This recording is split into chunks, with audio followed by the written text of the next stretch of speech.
Hindi pa man nare-resolba ang misteryo sa likod ng confidential funds ng Office of the Vice President o OVP. Nadagdagan pa ito ng ibang recipients kung saan lumalabas na kaapelyido ng ilang senador. Ang isa pa nga sa mga nadiskubreng pangalan, kaapelyido pa ni Senate President Cheese Escudero.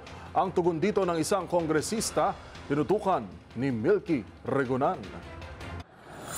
Habang papalapit ang pag-convene ng Senado sa susunod na linggo bilang impeachment court, nadiskubre ngayon ang apelyido ng mga senador, kongresista maging pangalan ng bake shop na nakatanggap umano ng confidential funds ni Vice President Sara Duterte. Ang mga individual na ang apelyido ay hango sa mga senador ay sina Beth Revilla, Janice Marie Revilla, Diane Maple Lapid, John A. Lapid Jr., Clarice Hontiveros, Christine Applegate Estrada at Denise Tanya Escudero na umunoy benepisyaryo ng OVP confidential funds. Ayon kay House Deputy Majority Leader Paulo Ortega V ng La Union, hindi pinalagpas ng tinatawag na budol gang ang Senado. Sabi ni Ortega, ginamit ang mga pangalan at apelyido ng ilang senador patunay kung gaano kagarapal ang listahan ng sinasabing beneficiaries ng OVP confidential funds. Pakinggan natin si House Deputy Majority Leader Paulo Ortega V. Literal roster po ng lineup at kapangalan po ng ating mga senador. Meron pong Lapid, meron pong Escudero, meron pong Revilla, meron pong Ontiveros, at meron pong Revilla. At sa kaapelyido naman po ng congressman, meron din pong Solon.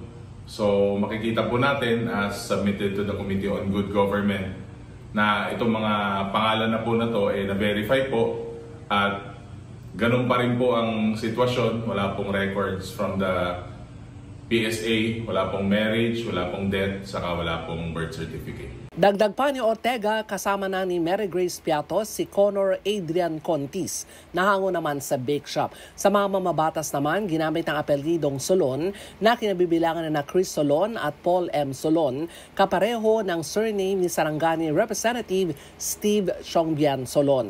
Matatandaan, sinabi ni dating COA Commissioner Heidi Mendoza, ang paggamit ng alias sa mga government transaction ay hindi nangangahulugan na exempted ang ahensya sa transparency requirements. Sa mahiring ng Kamara, nilinaw ni Mendoza, dapat ang mga individual ay traceable o matutukoy dahil kung hindi nag-e-exist sa mga ito, malinaw ito'y red flag ng katiwalian. Para sa MBC TV Network News, ako si Milky Regunan, una sa Pilipinas, una sa Pilipino.